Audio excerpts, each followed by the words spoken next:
Niño, buenas tardes. Carlas, buenas tardes. ¿Qué tal, amigo? ¿Cómo va eso? ¿Te parece que planteemos preguntas a los oyentes, que planteemos dudas, a ver si tú las puedes resolver? Va, primera.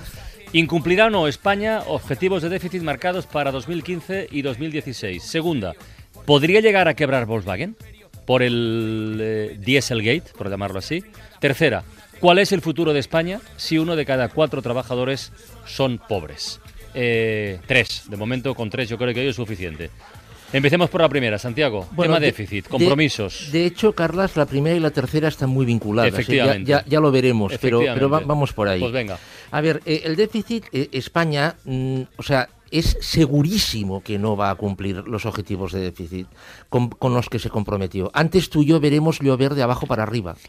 No puede, porque con lo que está creciendo España y con las tendencias de ingresos y de gasto, es imposible que España cubra este déficit. De hecho, la Unión Europea ha apuntado que en relación a los compromisos de España, entre el 2015 y el 2016, España va a incumplir en 10.000 millones de euros. Ostras. Claro, estos 10.000 millones de euros, si en Europa se ponen fuertes, que yo creo que después de las elecciones al nuevo gobierno, sea quien sea y tenga algo lo que tenga, se van a poner serios, habrá que sacarlos a algún sitio. Es decir, o suben impuestos o recortan gasto o las dos cosas. Todo este follón de estos días de los presupuestos, de mensajes equívocos, correcciones, matices, ¿tú crees que forma parte de una prórroga que nos están dando hasta que vayamos a las urnas? Hombre, ¿no? Evidentemente. Esto en julio, una economista del Fondo Monetario Internacional en una rueda de prensa lo dijo muy claro, que que de España ya hablaríamos después de las elecciones, porque claro, este es un año electoral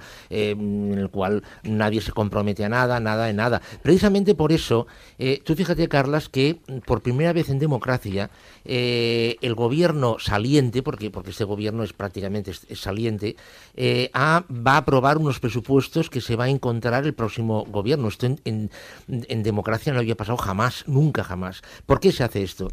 Bueno, mi lectura es porque es mucho más sencillo y más fácil de cara incluso a la opinión pública retocar algo que ya está aprobado que no partir de cero. Es decir, estos presupuestos que, insisto, son imposibles, no es que sean electoralistas, son imposibles, se van a aprobar, pues porque el partido en el gobierno tiene mayoría absoluta, en consecuencia se van a aprobar sí o sí. Vale. Llegará el próximo gobierno, y a la que llegue el próximo gobierno, al día siguiente le vaya a recibir una llamada, el presidente del gobierno le va a decir, oiga, le llamo desde la Unión Europea a ver si quedamos mañana a primera hora para hablar de presupuesto porque ustedes lo han incumplido. Y ahí le van a poner la cartilla, le van a dar la cartilla al próximo gobierno. Y es donde ahí van a salir los 10.000 millones. ¿Por qué está tan relacionado el cumplimiento o no cumplimiento del déficit con el que España tenga 1 de cada 4 trabajadores en categoría de pobre? Sí, esto, Carlas, lo hemos dicho muy rápido, pero yo, de verdad, cuando lo he leído, me he quedado... Lo dice la OIT, ¿eh? No, que sí. Claro. No es un dato que nos hayamos inventado por ahí de... No, que sí, Carlas, yo me he quedado absolutamente helado. O sea, el 25% de las personas que tienen trabajo, Carlas... Que tienen trabajo. No de los parados. No, ya. De las personas que... Hola, Roberto. Hola. De las personas que tienen trabajo son pobres. O sea, el concepto aquel de working poor que inventaron en Estados Unidos, esto nos coge muy lejos y tal, o sea, ya ha llegado aquí. ¿Por qué está muy ligado? A ver, el déficit se produce porque los gastos, y ahí mete todo, ahí mete también los intereses de la deuda, etcétera, son mayores que lo que se recauda vía impuestos, contribuciones especiales, en fin, etcétera, o sea, a nivel fiscal. Bien, entonces, ¿qué es lo que sucede? ¿Por qué existe este déficit? Los ingresos son insuficientes. Recortar, hombre, claro que se puede recortar más y se recortará más, pero los ingresos son insuficientes.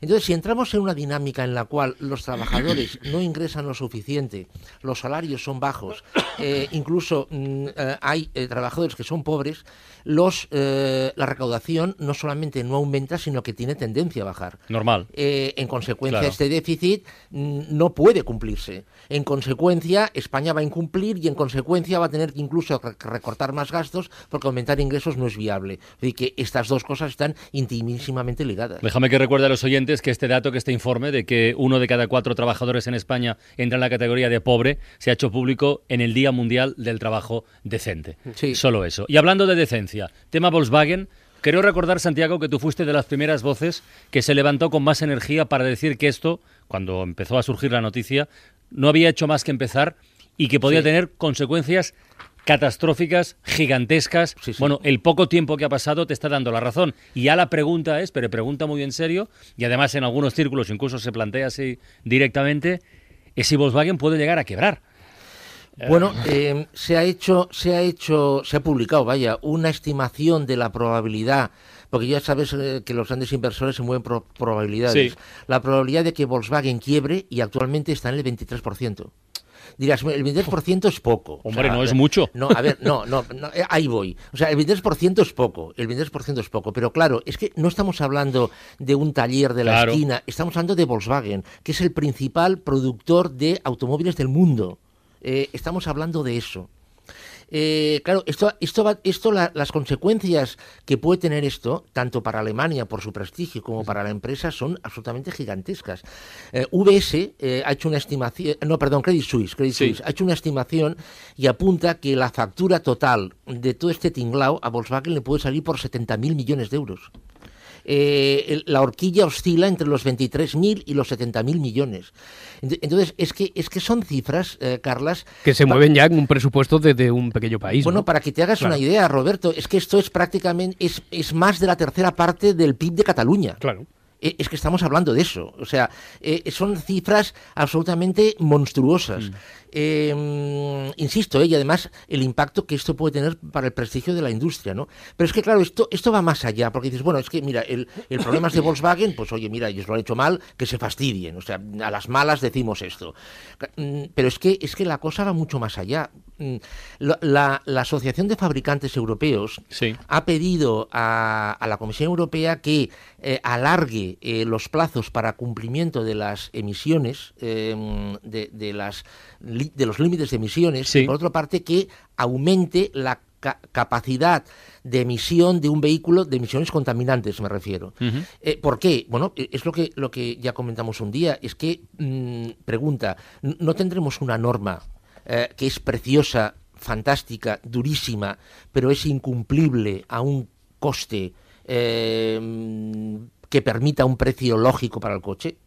Pero claro, a mí un auténtico experto, uno de los mayores expertos que hay en Europa sobre el tema del automóvil, me ha comentado que para cumplir esta norma europea, en cuanto a emisiones de óxido de nitrógeno, estas emisiones, hay que inyectar urea. Sí, lo dijiste el otro día. Bueno, entonces, eso es carísimo. Eso no hace nadie. En consecuencia, claro, o sea, es decir, ¿qué hacemos? Entonces habrá otros que estén haciendo algún otro tipo de trampa. Bueno, a ver, Roberto, es que es la pregunta. ¿Por qué todos los fabricantes han pedido que la norma se dulcifique y se dé más plazo para cumplirla? Bueno, pues porque evidentemente con el diésel hay un problema. Es que tenemos un problema con el diésel.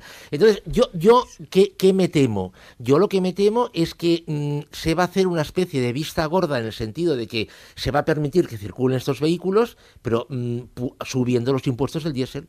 Es lo que yo me temo.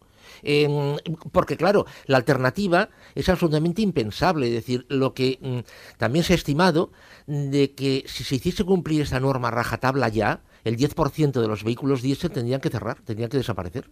Tendría que ser achatarra. 10%, Cuidado, estamos hablando de una cantidad enorme en toda Europa, entonces, claro, evidentemente esto no lo van a hacer, porque, claro, nosotros cuando hablamos de automóvil estamos pensando en el vehículo que usamos nosotros. Claro. Pero, claro, sí, claro, ya, pero esto añade vehículos de transporte y añade también furgonetas y con lo cual, claro, la complicación de esto es monstruosa. Es decir, que estamos ante un tema que, sinceramente, yo no me atrevería a decir cómo va a acabar.